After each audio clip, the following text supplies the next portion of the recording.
Hiya, Barbie. Hi, Ken. You want to go do a podcast? Sure. Jump in. Gathered friends, listen again to our tale of the binging Bobby. I'm your host, John, and with me I have my co-host. He has gone to ponder the great thoughts. Jay. That is me. I still haven't figured out what the great thoughts are going to be. So this is a podcast about toy media franchises, 2000s nostalgia, and other such ephemera. Today we are wrapping up our Bionicle musical series. Whoops. Today, we're wrapping up our Bionicle series by revealing our official rankings. We're getting ahead of ourselves. And joining us is our special guest, co-host, and friend for this miniseries, Toa Legend. That is correct. I am not your friend outside of this miniseries. Yeah. Yeah.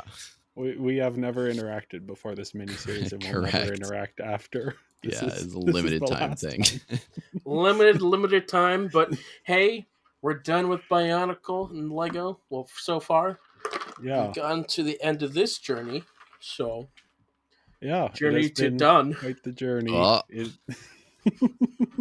Got him. Yeah. I am honestly. I enjoyed a lot of this. I am looking forward to not thinking about Bionicle again for hopefully several months. Although, Another year? I have to edit the episodes. So once I'm done editing the episodes, I'm just gonna shut the door on Bionicle again and be like, okay, now I will move on to our next series, which we will reveal at the end of this episode. Though We will move on to our next series that we finished before this recording. yeah, And our we've already recording moved on schedule from. is all Yeah. over the place. So we're Anyway, going to be moving on to our next series. yeah, right. But rankings. Yeah. We rank things. We like things. We don't like things. Let's rank them. Exactly. Yeah. We'll just dive right in. We're doing 6 specific things that we are ranking. We're doing the 4 Bionicle movies. We're doing the Bionicle TV show just as one. I averaged together everyone's ratings for that from the 2 episodes we did on that. And so that's all averaged together and everything. And then we're also ranking Hero Factory just because we covered that as well. Probably won't be getting too deep into that. No. Oh yeah. Anyway, this is our Bionicle ranking, starting out with number 6. Perhaps not controversially, we have the Netflix show Bionicle Journey to One with a score of 2.1 out of 5. On my own personal list, this is at number 5, just ratings wise.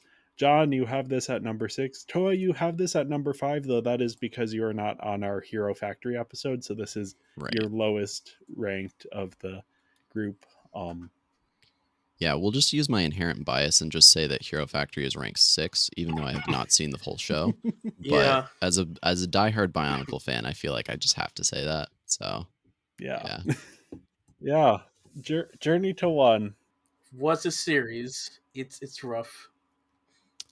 It's the only one that I felt like I lost brain cells by watching.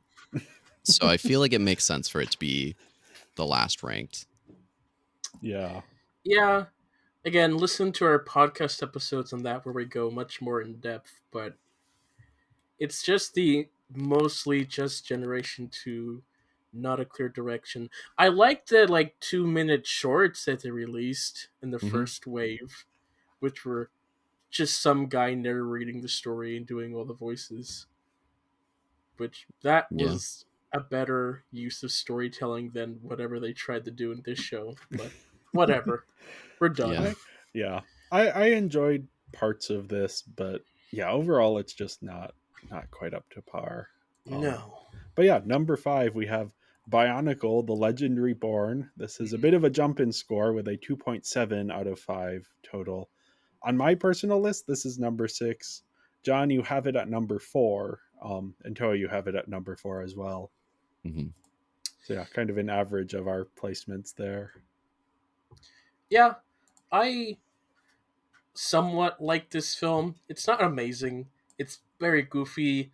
It is it is like an unfinished story. It's a setup to a trilogy of films that never happened really, and then it just fell. It's weird. It's definitely weird, but Yeah. Yeah. I like it somewhat. It is Bionicle. Yeah. I will say of the films here, I think this is for me the visually best one. Yeah, Like everything is very set accurate, everything looks pretty good. I think the like world and like backdrops could use more work, but otherwise all the character art looks really good, all the effects are good.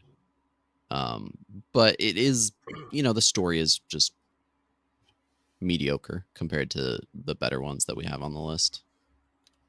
Yeah, this one suffers a lot from both not having interesting characters and then also being the first part of a trilogy that never happened Yeah. and being kind of the least interesting part of that trilogy. You know, they were building up to two giant robots fighting, and instead we get to see parts of a giant robot being assembled, kind of. Yeah. In the last 5 minutes of the film. Yeah, yeah, no. yes, and then we have like a 10 minute audio drama by Michael Dorn explaining the end of the story. Yeah. It's a Yeah. movie. It It's it's it's a okay. movie. I was excited for it when it was coming out. Yeah. Same. There you go. Oh yeah. Up now at number 4, we have Lego Hero Factory. This is the entire all of the things released for that, with a score of 3 out of 5, so not very high up. On my personal list, this is number 4. John, you have this at number 5. Toa, you did not rank this because you Yeah, weren't on because those it's the episodes. worst of them all. I haven't seen this since I was like 10, so Yeah, Yeah, it's it's just a lot of the same for each episode, but yeah. different backdrop, different villain, The trying to episodes are build up to a long. big plot and then ending right before they do. mm, Yeah, it's. I don't know if I have ever experienced periods of time in my life of 20 minutes that felt as long as watching episodes from Lego Hero Factory, specifically the ones where it's like they're doing 2 episode arcs, so it's 44 minutes per arc, but the arc couldn't even sustain like a 10-minute episode. It's rough. I do enjoy parts of it, but yeah, it's just I can understand why this did not succeed as a follow-up to Bionicle, because it was both the fans of Bionicle were obviously a little bit disappointed that their series got canceled for this, and it doesn't do anything to bring on new fans, so it's just kind of there. yeah. Yeah, yeah. I liked the hope for it earlier on, but then as it kept going, it just kept going. Again, it's As it kept going, it kept going. That is a very apt way to describe. That's my great thought to ponder. yeah. Hero Factory was another response to Bionicle's big storytelling, and so they tried to reel it back. The concept I think was still pretty good for Hero Factory, but without that storytelling element, it's really hard for me to get attached to it at all, Yeah. Yeah, unfortunately. I just keep thinking of like this should be the ghost in the shell of the Lego universe, just in terms of we have these heroes who are assembled, and before each mission, they are customized. Like, what does that do to their sense of self? Obviously, that's not an easy way to sell toys, though. No, you kind of So, feel bad for buying a new toy. yeah, that's the new marketing strategy. What if we made kids feel bad for owning these toys? Uh, huh. I like the idea. I mean, if the company was like, ah, yeah, anti-consumerism, yet we're a consumerist company. Yeah, would be kind of weird for a company to be anti-consumerism, might be like Pretty good it's though. like the tweet that is probably a meme. Yes, I am vegan. Yes, I eat meat. We exist. Yeah, yeah. Seriously. So yeah, Hero Factory. Number 4, pretty easily there. Number 4. Actually, no, not easily, because it maybe should be lower. It's in the spot that I put it in. So, Yeah, I think that's fair. um, yeah, number 3 we have now getting into the stuff that I think is actually good. With a score of 3.4 out of 5, we have Bionicle Mask of Light. Hmm. And we all rank this at number 3. So this is the perfect average of our numbers here. Although personally, I'd think I'd rank in number 2, Okay. If you were going not based on scores. but Mm. feel what I Yeah. enjoy and just watch. Yeah. Yeah, I think it's a bit bumpy. It's not the perfect movie. It's the start of a trilogy, and uh, so it's not perfect, but it does a really good job of telling a story about two characters and telling it through their lens as a way of exploring a universe that has already been started. The story is really cool. It's a lot about personal identity and responsibility, and it does a lot of good things. But yeah, it is their first attempt at it, so it's a little bit rough. I think 3 is the perfect spot for this one. Yeah. This was the one that I struggled with the most, just from like a having to host a podcast about it perspective of I went into it being like, oh, Bionicle. I am vaguely familiar with Bionicle. I played with the toys. I know I read some of the comics. So I'll just watch the movie and that will be fine. And it was not fine. It was very confusing for me. So that colored my experience with it a little bit. So maybe I gave it a lower score than it deserves. I like a lot of what it's doing. And now that I have a picture of the entire series in my head, I'm like, oh, this is actually an interesting part to this story.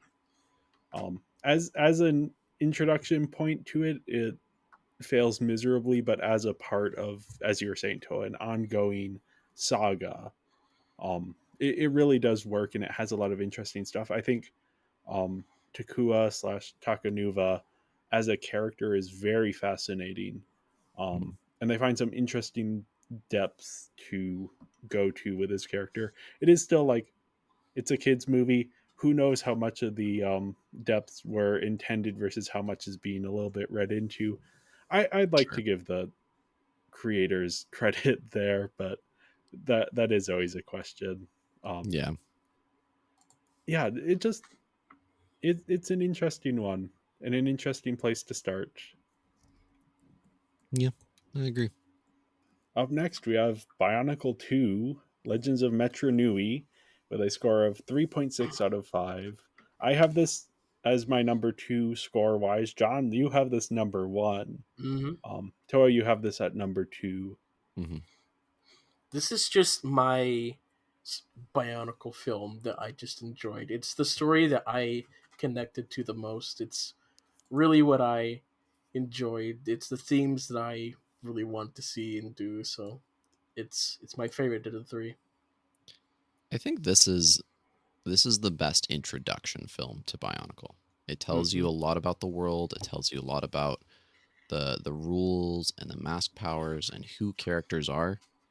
Um, in a lot of ways, I would recommend watching this one as the first one and watching Bionicle 1 almost as the last in this trilogy. Um, just because that is technically the timeline order, but Yeah. also it just sets up the world a little bit better that way. Um, in general, this is a really good setup. For me, why it's not number 1 is because I feel like setup stories are oftentimes just not number 1 to me. Yeah. Like uh, to as like a parallel, Iron Man is a great film, but it's not Avengers Infinity War. I think to me, I loved Infinity War. It's great to have all the characters. Now we don't have to see them. We don't have to see a long portion of introductions to understand who they are. We know who they are. And so for me, that's kind of the same. But both of this and the next one are very close in ranking for me. This just is a little bit under because it has to do all of that setup portion. Yeah, I feel similar. My favorite story in trilogies is often the second one because you Mhm. have the world has been set up, but you don't need to do the wrap up quite yet. Yeah.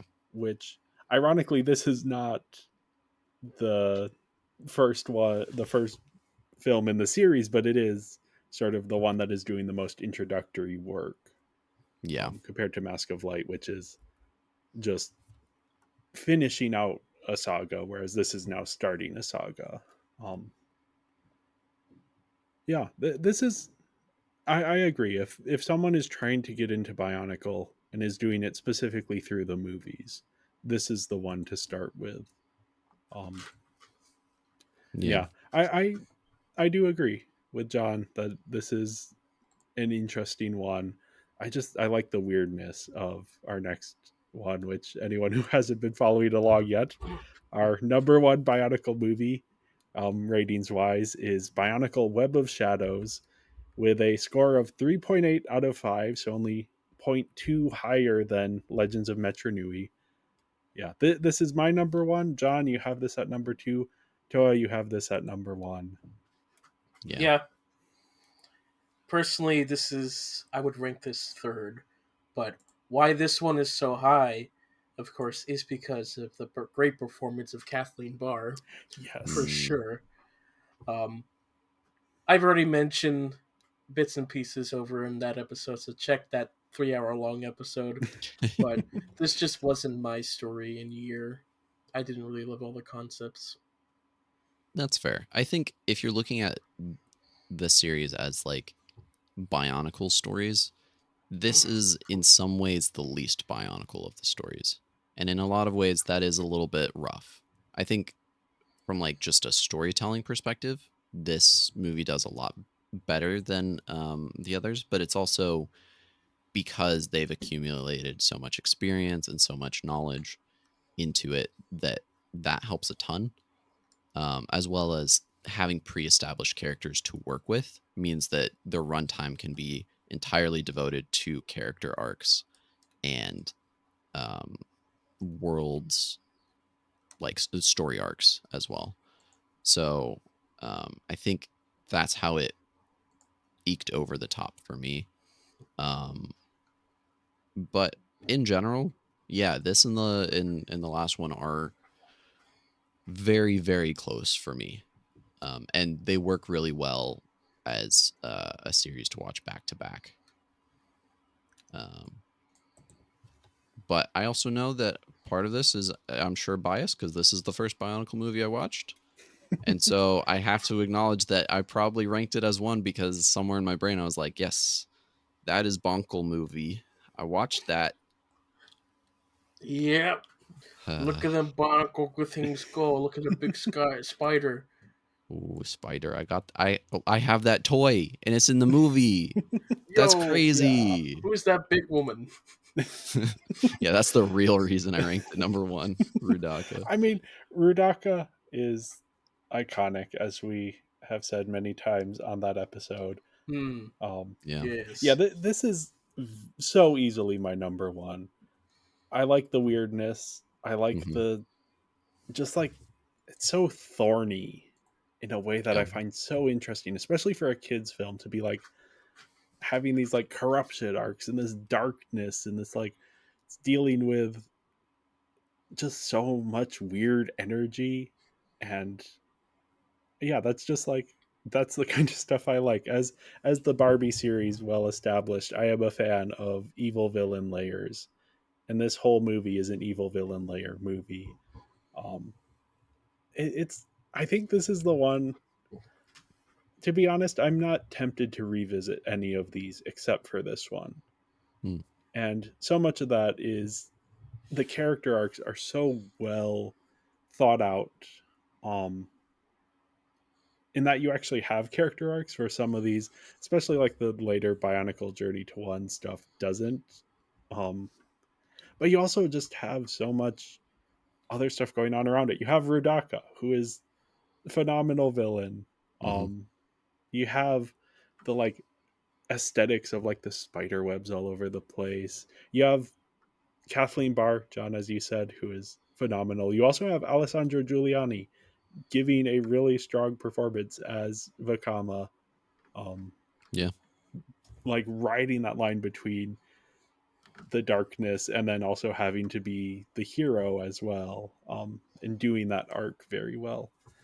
Yeah, I had so much fun with this one. I rated it quite a bit higher than anything else in this series just because it hit all of the right spots for me.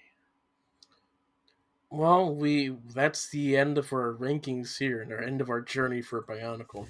Yeah, I did want Any to briefly final thoughts on anything? yeah, I kept trying to find a place to talk about this, but I couldn't figure it out. So I think now, since we have a little bit of time to fill with this rankings episode, I wanted to talk about Bionicle Rock.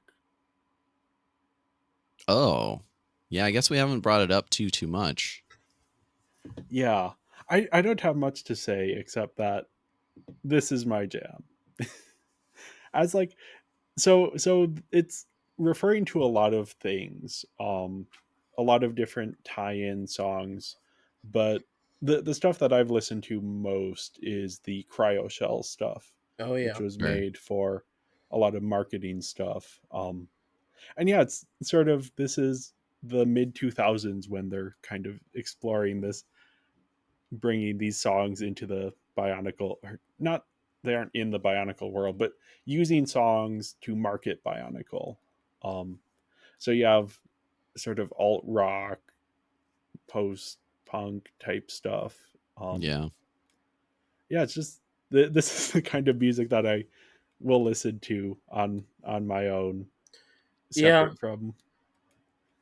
If I'm on a good road trip, I'll listen to some Cryo Shell. Yeah. Just all the music for Bionicle was just so nostalgic. Like I don't even have to like that genre, but if it wasn't Bionicle, I like it.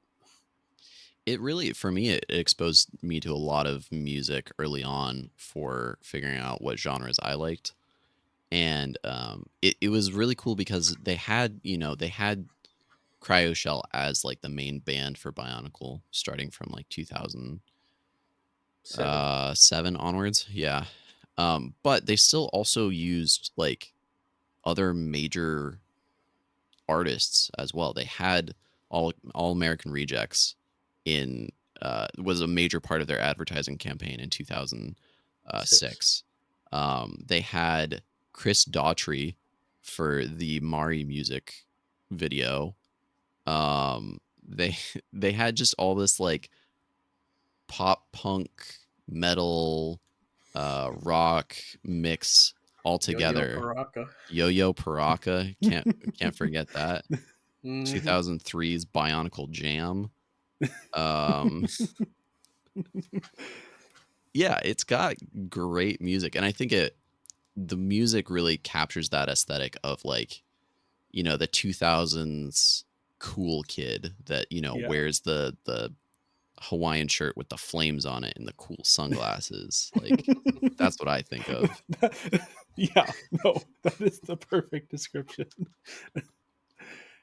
Yeah, it's like as edgy as you can get without like parents starting to worry, although some parents would definitely be worried about this kind of music. It's Sure. fun. um A lot of I, it I has to do with loneliness, that's for sure. I mean, that's just like the themes of the genre. It is weird how the Bionicle stuff makes it into like, especially the Cryo Shell lyrics. Hmm. Yes. It's like you could listen to the stuff having no knowledge of Bionicle and enjoy the music, Yep. but then when you have the awareness of the Bionicle story, it's like, oh, there's like little references, little nods to that are Mm. kind of fun to. And I'm glad that Cry's Shell even continued on into Hero Factory for some years, even though it was less prevalent. Yeah. Which, yeah, they were a band that was formed by a Danish marketing company that was doing marketing for Lego, Hmm. and these Bionicle songs were some of the first songs that they made. So their history is very tied to the Bionicle series. Hmm. But then, yeah, they have gone on and made their own music separate from that, which is pretty neat. And even now, they're still working with Christian Faber for his project, which I believe is a video game. Okay. Um, I want to say it's Rebel something. Something. I'll look it up. Christian Rebel Blue. Rebel Zack Snyder's Nature. Rebel Moon, Rebel Nature. Okay. Yeah, it seems it's very much like a Subnautica styled Oh, mixture between robots and like underwater life. It's been in development for a long time and he keeps hinting at it, but I keep seeing less and less of it, so I don't know. But he was the concept artist for a lot of it, and I think they did the music for it. So it's oh, cool to neat. see these like legends from Bionicle still working together and still making really cool things. Um, Obviously, from the story perspective, Faber's been a concept artist for a lot of things, but mostly Bionicle and now Rebel Nature. And then Greg Farshty has been working in Lego for a while. He recently retired, but he Well, worked. I think he was laid off or something. Yeah, yeah. He is no longer working for He's Lego. no longer working for Lego. Mm. He was kind of put in a difficult spot, but he did all the writing for later years of Bionicle, where I know a lot of people didn't particularly like his writing. I liked it a lot, except for the dialogue for for Legend Reborn, which is very Faber-esque, but or not Farshty-esque, but that's okay. And then he went to work on Ninjago, which is you can really tell is in more ways a spiritual successor to Bionicle than Hero Factory was, just in how uh, catching the story was to it. And similar in style, Yeah, get the golden weapons. You have the nature elements yeah, for elemental ninjas. heroes. Yeah. Yeah, Oh, there is actually a fifth ninja. yeah, Oh, wow, they started with only 4. That's interesting. yeah, More manageable than what Bionicle did. yeah. Well, I think Yeah, we also, I mean, Ninjago is its own thing, but like they were also Bionicle came out before a lot of big media that was like elemental. I think, Avatar The Last Airbender was a yeah. big influence on why Ninjago didn't have a lot of elements. And also the color brown is not as marketable. So I understand it why they did that. But yeah, Ninjago really refined what I think Bionicle started. Uh, Yeah, I'm going to have to check out the Ninjago stuff. I've only seen the movie, the like theatrically released movie. That's no. Yeah. Uh, Anyway, well, we should see any other final thoughts since I kind of commandeered that section with Bionicle Rock. I feel like we've talked a lot about the future of Bionicle. yeah, we mentioned it in the last episode. Bionicle's in a weird spot. And for a long time for me, I was just so sad to see Bionicle go that I wanted it back so badly. And the reality that I've kind of come to is I don't know that any future Bionicle story that is told will be as good as or better than Bionicle was. And I don't know if I could handle them doing another one that isn't as good. I think in general, the story that they told has its issues, but is one of my favorite stories out there. Um, and so I expect that they'll probably bring something back at some point. It's just too memorable of a name, too iconic for them Yeah. not to. But I think at this point, I'm looking at it from more of an adult perspective of I will collect the sets. Going forward, if they release cool sets, I will absolutely buy them. But I don't think I can judge them to the same standard as Bionicle 1 as far as the story goes. And it's unfortunate, but I just don't think I think Bionicle 1 was such lightning in a bottle that Yeah. I don't think they're going to be able to capture it again. And maybe It's that's okay. yeah, it's such a product of the early 2000s, of the Star Wars prequels simultaneously to Lord of the Rings, simultaneous to like the aesthetic of that era, just kind of all combining into something that really captured the zeitgeist and has remained iconic since then. But yeah, it's interesting. Always looking back at these series, this is the one mini series that we've done which has such a definitive end point. Mm. Um, except for Beverly Hills Chihuahua, but that's not nearly at the same level. Um, so yeah, it's just interesting to imagine if they would even try to do something again. What that would even look like, if there would be any media attached to it. Yeah, it's just it's fascinating to compare that to like Barbie, which also started in 2001, the 3D animated films, Hmm. and they put new ones out every year. Um, or Monster High, which did have a brief period where it was done, and now they're doing the live action movies. Yeah, Um, or Christopher Nolan, who has not stopped making movies. Um, sure. yeah, Beverly Hills Chihuahua may be the closest analog. Until we Surprisingly get their enough, Disney yeah. Plus show, we'll see. Oof. That's yeah. Speaking of properties that have Disney Plus shows, Yes, I guess that's my segment to go. Anyway, thank you everyone for listening, and make sure to follow us on social media. We're Binging Barbie Podcast on Instagram and Tumblr, Binging Barbie on Twitter, and Serialized, and Binging Barbie, a Barbie movie podcast on Letterboxd. Yes, and if you enjoyed this episode, make sure to leave a 5-star review and go join our Patreon, and that's at patreon.com/the Binging Barbie Podcast. So, Toa, I've given you an outlet, so plug some stuff in.